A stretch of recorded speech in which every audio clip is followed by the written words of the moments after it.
bayaran ng mga utang, magbago ang kanyang asawa para maging masaya.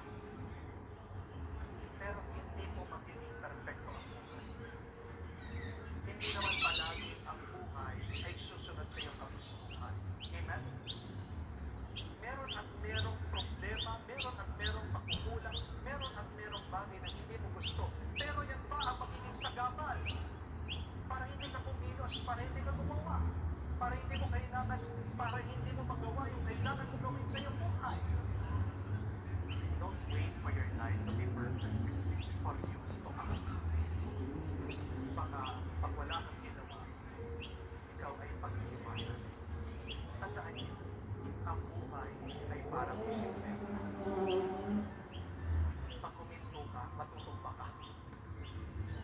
Bakit nagdidiretsyo ang bisikleta? Kasi nagpapadel ka. Di mo ba?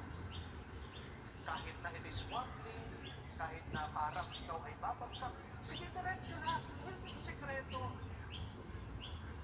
Huwag iisipin na babagsak ka na. Ang isipin mo kung saan ka papunta. Yun yung mahalaga. Di mo ba? Remember, sinabi niya, tumayo ka.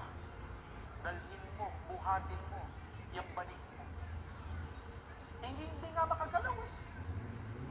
Pero tingnan niyo po ang kapangyarihan ng Diyos. Sinasabi niya doon, kaya mo.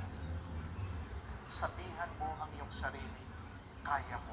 Amen? Sabihan mo katabi mo, kaya mo. Bakit hindi mo magawa yung kailangan mong gawin? Kasi anong sinasabi mo? Hindi mo kaya. Amen? So now, my next question to you. What is God calling you to do now in your life? Saan ka tinatawag ng Diyos?